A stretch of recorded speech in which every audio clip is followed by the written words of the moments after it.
This morning, WSU has asked students not to go home during the long weekend. We've got the latest on what's happening right now in Whitman County. Does Jimmy Kimmel finally believe Gonzaga is real? Well, he gave the commencement speech for the university he believes is made up.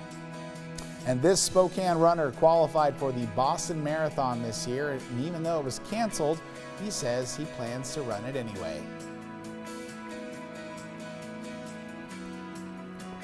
And it is a beautiful day, 68 degrees out, sunshine, but winds are high and strong. We're talking about some of those advisories coming up.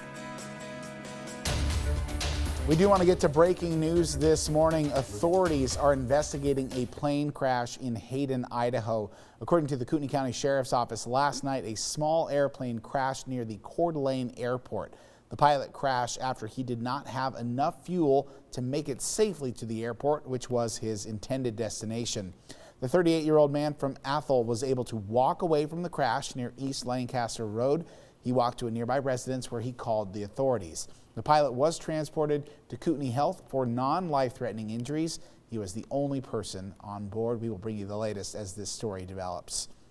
Today is also Labor Day, of course, the unofficial end of summer for so many people. You're probably already done with your commemoration of the event over the weekend, but just in case you have today off also, we have some ideas for you to stay safe and enjoy your holiday. Nicole Hernandez joins us live this morning with some of those plans. Good morning, Nicole. Yeah, good morning, Joshua. So plans might look a little bit different this year just because of COVID-19, but there are still plenty of ways to safely enjoy this extra Labor Day off. And the key word there is safely, because experts are concerned about a potential spike in COVID cases this weekend. Dr. Anthony Fauci said what Americans do this Labor Day weekend and today will determine how the virus spreads this fall and winter. He's urging Americans to act responsibly in order to avoid the kinds of surges we saw after Memorial Day and the 4th of July. Dr. Bob Lutz with the Spokane Regional Health District is also encouraging people to do their part and not set our country back. Reasons. So the only way that we can move forward is if people do the hard work consistently and not say, oh, it's a holiday, we don't have to do it today, we'll go back and do it tomorrow, because every day counts. Locally here, after Memorial Day, we saw an average of 20 new cases per day. Before that holiday, there were only about 12 cases a day, so many of those new cases were tied directly to Memorial Day weekend. So instead of getting a weekend, maybe plan a staycation and explore your own community. Or instead of going to the beach, get an inflatable kiddie pool and make one in your own backyard.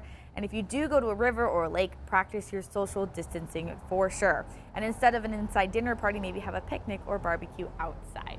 Now we want to know, with all of those ideas, maybe you've got more ideas. We want you to let us know what you're planning on doing this Labor Day weekend, this extra day that we have off here. So if you have some socially distanced photos that you can send our way, go ahead and send those to 509-448-2000, and we'll be putting those on TV every hour here, so make sure to stay tuned. Joshua, I'll send things back to you. Yeah, Nicole, it's going to be a beautiful day, especially for things to do outside. So we love your suggestions. As they were saying, it's going to be sunny, but also really, really windy. So maybe fly a kite today. That's my recommendation. I love flying kites. Wait, can we go do that? Let's do it. Let's do it. That would be a lot of fun.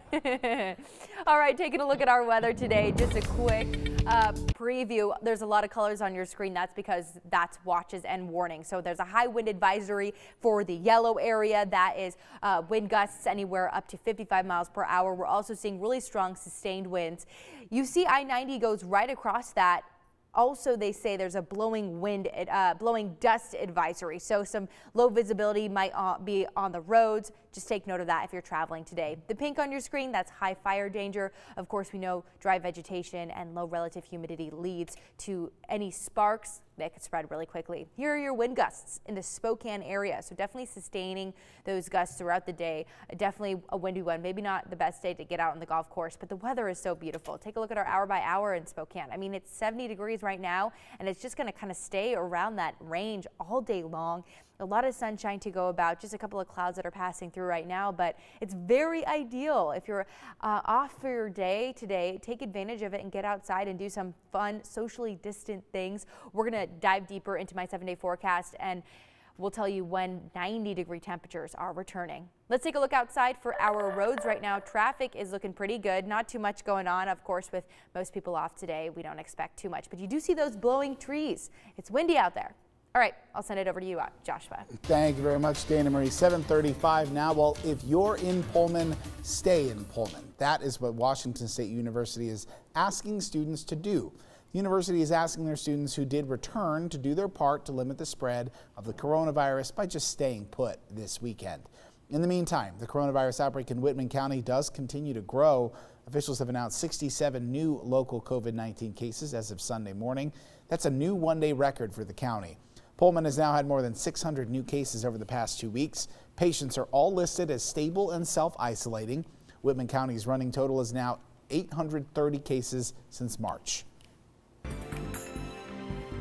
Coming up on 7:36 this morning, we've got an update for you this morning after a man was killed in Portland during recent protests. Documents have been unsealed on Friday that shed new light on the moments before Aaron Danielson was killed.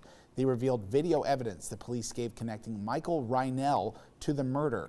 One video was from a live stream that actually caught the moment on camera. Another shows Reinell standing in a parking garage as the victim and his friend walked by. He then started following them, and here's what Danielson's friend, who was with him, said that night. So they identified our hats. We've got a couple of them right here. We've got a couple of them right here. Pull it out, pull it out. And Is that what they said? that's what they said. We turned around. It didn't even register that somebody was pointing a gun at us until the shots went off and he took off running. Reinell was killed by police last week in Lacey when they went to arrest him for the murder. Details of what happened that led to his death are still being investigated. Protests against police brutality in Portland have passed the 100-day mark, and they show no signs of slowing.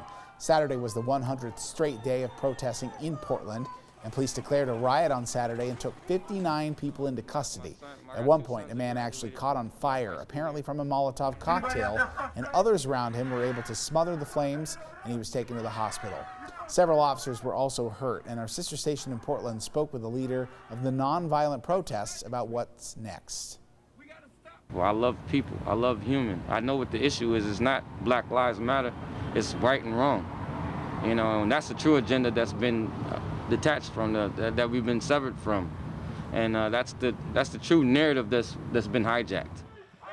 Kaysen says some of the current distractions are coming from people who may be well-meaning, but he says do need to take a breath. He also says it is time for people with nothing to lose to step aside a little bit and let the people stand that got things to lose. Gonzaga University is celebrating their graduating seniors with a virtual commencement. Coming up after the break, we'll tell you more about the special guest that made a surprise appearance celebrating the university he says he still doesn't even believe exists. And in our next half hour, the latest updates on the Evans Canyon fire. We'll tell you about one woman helping evacuees during a time of crisis.